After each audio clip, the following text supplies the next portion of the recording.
ایک نوجوان ہمارا تبلیغی دوست گلاسگو میں رہتا تھا، وہ بیمار ہو کے ہاسپٹل گیا ہے، تو اس کی جو اٹینڈنٹ نرس تھی اس نے 3-4 دن کے بعد کہا کہ آپ مجھ سے شادی کریں گے؟ اس نے کہا میں مسلمان ہوں، تم کرسچین ہو؟ کہا میں مسلمان ہو جاؤں، اگر آپ شادی کر دو تو میں مسلمان ہوں۔ اس نے کہا تم کس وجہ سے مجھے یہ پیشکش کر دو؟ وہ کہنے کہ میں 3 دن سے تمہیں دیکھ رہی ہوں تو کہ تم نے ایک دفعہ بھی نظر اٹھا کے مجھے نہیں دیکھا، میں نرس ہوں، میری زندگی یہاں گزری ہے، میں نے کوئی نوجوان ایسا نہیں دیکھا جو لڑکی کو دیکھ کے نظر جھکا لیتا ہو، میں پہلی دفعہ اپنی زندگی میں کسی کو دیکھ رہی ہوں کہ جب اس کے سامنے میں آتی ہوں تو اس کی نظر جھک جاتی ہے، تو مجھے یقین ہو گیا تیرے اندر سچائی ہے۔ وہ مسلمان ہو گئے، اس نے آگے کتنی بچیوں کو مسلمان کیا۔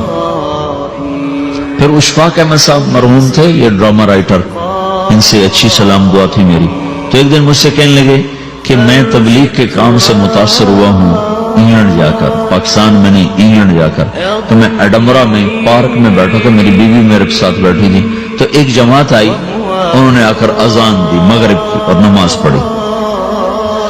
نماز کے بعد 13-14 لڑکیاں بھاگ کے آگے آئیں ان سے بات کرنے کے لیے، تو میں نے بیوی سے کہا آؤ سنو یہ کیا کہنے کہتے ہیں، تو کہا ہم دونوں بھی پہنچے، تو جس نے جماعت کرائی تھی نا اس کو ایک لڑکی آگے بڑھ کے کہتی آپ کو انگلش آتی؟ کہی آتی ہے۔ کہی آپ نے کیا کیا ہے؟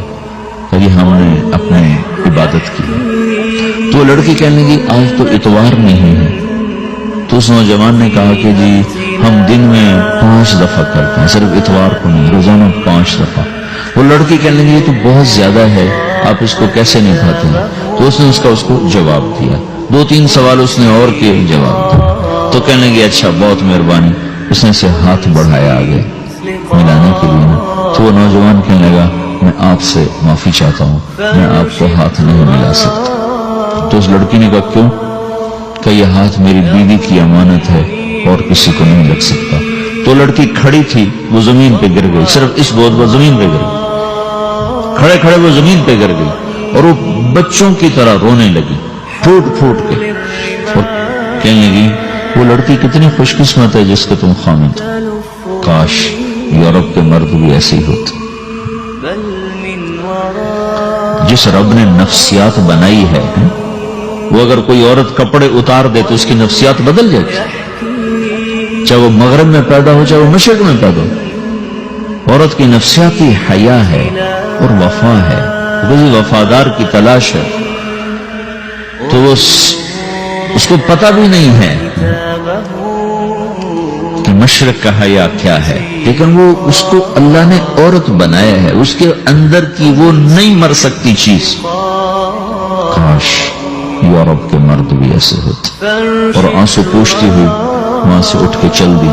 تو اشفاق صاحب مرحوم کہنے لگے میں نے اپنی بیوی سے کہا بانو آج وہ تبلیغ ہوئی ہے کہ لاکھوں کتابیں بھی چھپ جاتی ہیں، وہ کام نہ ہوتا جو یہ نوجوان اپنے عمل سے کر لیا۔ تو میرے عزیزو کٹی پتنگ نہ بنو، اپنے کٹی پتنگ کی منزل کوئی نہیں رہتی، اللہ اس کے رسول کے ہاتھ میں اپنے ڈور دے کے چلو، اللہ اس کے رسول کی غلامی میں اپنے آپ کو چلاؤ تو اللہ تمہیں بھاگ لگائے، عزت بھی دے گا، اپنی منمانی میں کوئی راحت نہیں، اللہ کی قسم کوئی راحت نہیں۔ 6 بر اعظم پھر کے تمہیں بتا رہے ہیں کہ جو اپنی ترتیبوں پر چلنے والوں کہ دکھ آپ لوگ اندازہ نہیں لگا سکتے۔ چلنا ہے تو اللہ اس کے رسول کی زندگی کو اپنا کے چلو، اللہ تمہاری دنیا بھی سکھ والی بنائے گا، آخرت بھی سکھ چین والی بنائے گا، لیکن یہ سیکھنا پڑے گا،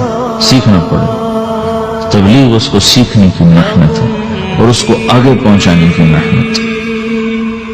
تو یہ عمر ہے، اس وقت ساری دنیا اسلام کے لیے تیار ہے، چونکہ نظریاتی طور پر دنیا شکست کھا چکی، کسی کے پاس کچھ نہیں،